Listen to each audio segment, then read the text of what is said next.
അവിടുത്തെ ആദിവാസികളെ സംരക്ഷിക്കാൻ വേണ്ടി ഹ്യൂമൻ ട്രാഫിക്കിനെതിരായിട്ടുള്ള നിയമം അവിടെ നിലവിലുണ്ട്. അത് നോർത്ത് ഈസ്റ്റ് പ്രദേശങ്ങളിലൊക്കെ 370 വകുപ്പിന് സമാനമായ 371 വകുപ്പ് അതേപോലുള്ള ചില വകുപ്പുകൾ വഴി ഇവർ പ്രൊട്ടക്റ്റഡ് ആയിട്ടുള്ള ആൾക്കാരാണ്. പട്ടികവർഗ്ഗ വിഭാഗത്തിൽപ്പെട്ട ആൾക്കാർ 75% പട്ടികവർഗ്ഗ വിഭാഗങ്ങളുള്ള ഒരു പ്രദേശമാണ് ഛത്തീസ്ഗഡ്. മാത്രമല്ല ഈ പട്ടികവർഗ്ഗ വിഭാഗങ്ങൾക്കിടയിൽ നക്സൽ മാവോയിസ്റ്റ് ഭീഷണി അതിഗുരുതരമാണ്. അതുകൂടാതെ ഛത്തീസ്ഗഡിൽ മറ്റൊരു ദുരന്തം നക്സൽ ഭീഷണിയാണ്. ഏറ്റവും കൂടുതൽ നക്സൽ ഭീഷണി അനുഭവിക്കുന്ന രാജ്യത്തിൻ്റെ ഒരു പ്രദേശമാണ് ഛത്തീസ്ഗഡ്. പക്ഷേ BJP സർക്കാർ വന്നതിന് ശേഷം നക്സലൈറ്റുകളോട് അതിശക്തമായിട്ടുള്ള നിലപാടുകളെടുത്ത് ഇപ്പം മുമ്പുണ്ടായിരുന്നതിൻ്റെ 100-1 ഭീഷണി പോലും അവിടെ ഇല്ല എന്നുള്ളൊരു വസ്തുതയാണ്. കാരണം ഉള്ള നക്സലൈറ്റുകൾ തന്നെ പലരും ആയുധം വെച്ച് കീഴടങ്ങിയിട്ടുണ്ട്.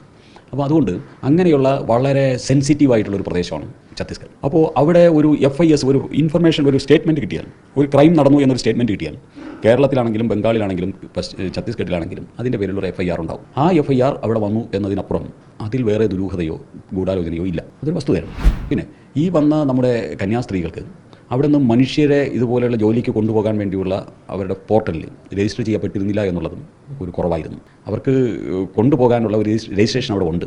അപ്പോൾ ആ രജിസ്ട്രേഷൻ ഉണ്ടായിരുന്നില്ല എന്നുള്ളത് ഒരു വിഷയമായിരുന്നു. പിന്നെ ഇവർ ആദ്യം കാണുന്ന സമയത്ത് ഈ കുട്ടികൾ ഇൻഡിഫറൻ്റ് ആയിട്ട് പെരുമാറി. അതിനെ തുടർന്നാണ് അവിടെ ഈ മറ്റുള്ള ആൾക്കാർ അത് ശ്രദ്ധിച്ചത്. അപ്പോൾ അതും ഒരു എന്താ പറയുക ബുദ്ധിമുട്ടുണ്ടാക്കുന്ന ഒരു സിറ്റുവേഷൻ ആയിരുന്നു. അപ്പോൾ ഇതിൻ്റെ അടിസ്ഥാനത്തിൽ വന്ന ഒരു FIS ആണ്. അതിൻ്റെ അടിസ്ഥാനത്തിലാണ് FIR ഇട്ടത്. അപ്പോൾ ഇതിൻ്റെ പിന്നിൽ മറ്റെന്തെങ്കിലും ദുരുദ്ദേശം ഉണ്ടായിരുന്നു എന്ന് മനസ്സിലാക്കാനുള്ള ഒരു കാരണം കാണുന്നില്ല. അതൊരു സ്വാഭാവികമായിട്ടുള്ള ലീഗൽ പ്രൊസീജിയർ മാത്രമാണ്.